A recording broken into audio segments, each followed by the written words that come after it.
Okay, here we are in Malibu, beautiful Malibu, facing a beautiful, gorgeous canyon on a beautiful, gorgeous day. And we're here today to talk about the 2009 Jaguar XF.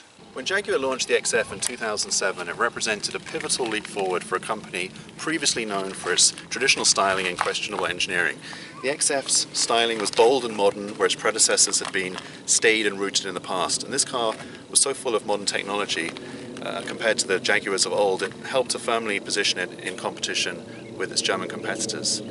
10 years after its launch, it's fair to say that this is the car that helped relaunch Jaguar's fortunes, and it's clear to see where cars such as the F-Type, the F-Pace and the XJ got their inspiration. It all started here with the XF. So you'll notice the bold styling of this car.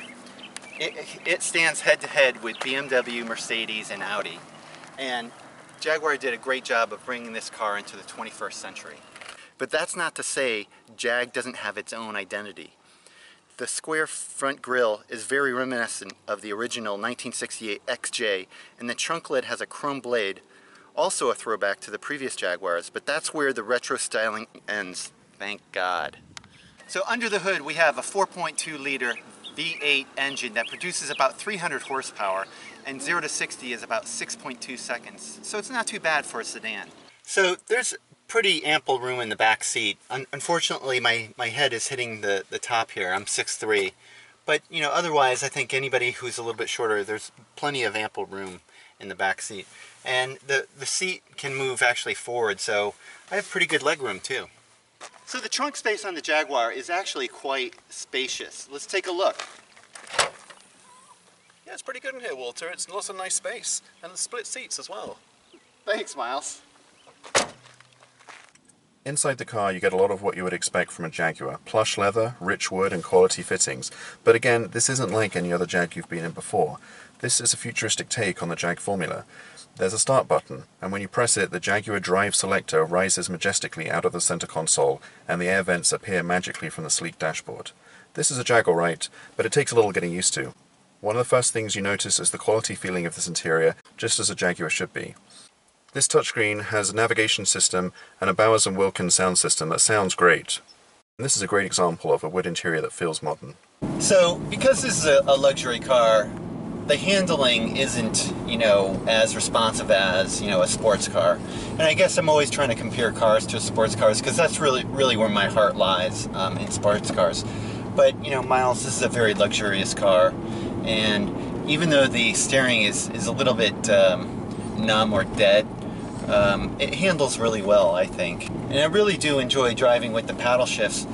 You know, and the car, again, is not a sports car, so it doesn't behave or perform as quickly as something like an M5, but it's still a fun car to drive. And it is a very luxurious interior too. Yeah, so sitting here in the passenger seat, it's a very comfortable car. I really love this interior. I think it looks great. The ride is very smooth. And one of the things I really love about this car is, although it has a very luxurious feel and it's very quiet here in the cabin, you can hear that engine, you can hear that exhaust, especially when you rev it in sport mode, and that just sounds great. The seats are comfortable. They're almost like, you know, lounge chairs. You don't have the lumbar support that you do in, you know, sports cars. So Walter, another thought I have in this car is just how great this car would be on long road trips. You know, I love my car, my GTI. It's great around town, as we talked about in the review for that, but it's not great on long road trips. It doesn't have a lot of space. The seats are not that comfortable for long trips, and the ride can be a little harsh. But a car like this, I think on a long trip would just be really fun. I would imagine it would really eat up those miles. Yeah, I agree, Miles. I've taken several trips in this car. I've, you know, gone to Arizona, and I've also gone to Utah, and it is a very comfortable car. And another thing that I really like about the car are the ventilated seats.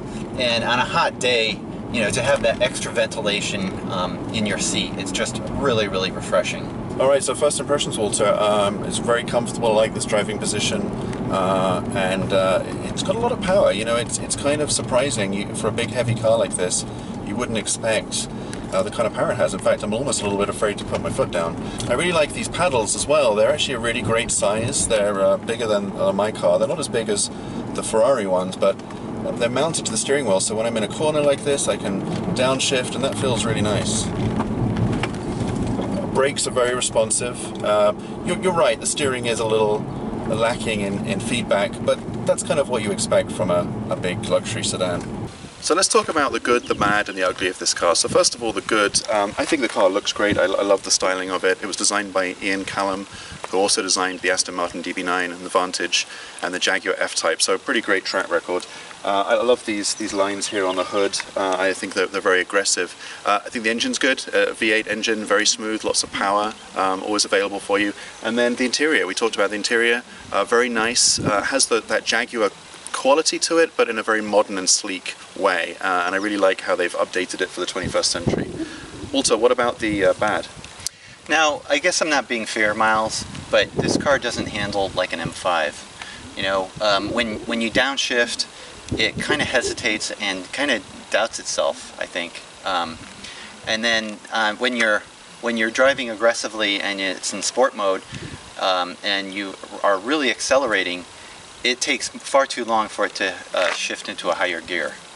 Another problem too is that driving it around turns and canyons like we've been doing here, Miles, the car feels like it's sloshing around a bit, like you're on a boat in a stormy sea. You know, it just doesn't have the handling. But again, I'm probably just not being fair to it, because it is really a luxury car and it's not a true sports car. Now let's talk about the ugly. The ugly is there aren't a lot of Jaguar dealerships, so if your dealership closest to you doesn't provide you very good service like the one near me, unfortunately you don't have very many options. Another problem too is that the dashboard, the leather dashboard on the car, it's separated, and it started separating from the dash. Jaguar refused to replace the dashboard. Their reasoning was that it was a wearable item, just like tires and brakes. Can you believe that, Miles? That's crazy. Yeah, that's just insane to me. So I had to replace the dashboard at my own expense, unfortunately. Another ugly thing about this car is when I do drive it hard, and I do drive it hard sometimes, I've had to replace the front bushings on the front control arms. I've done that twice now at about the 35,000 mile mark. And you know, that could be kind of costly. But again, I'm probably driving the car like it shouldn't be driven. It should be driven, you know, in a much more slow and stately manner as opposed to a sports car, which it isn't. But that's kind of a shame, because a car like this, you know, should be allowed to be driven a little more aggressively on roads like this and days like today. So it's a shame that the car hasn't been able to keep up with you. Okay, so that concludes our review of the 2009 Jaguar XF. Walter, as always, thanks for being here to do it. Yeah, it was a lot of fun, as always. Absolutely, and I hope you guys enjoyed the video. Don't forget to subscribe to see more videos like this, and like this video, and comment below if there's any cars you want to see us review. But until next time, Walter, thanks guys. Happy trails.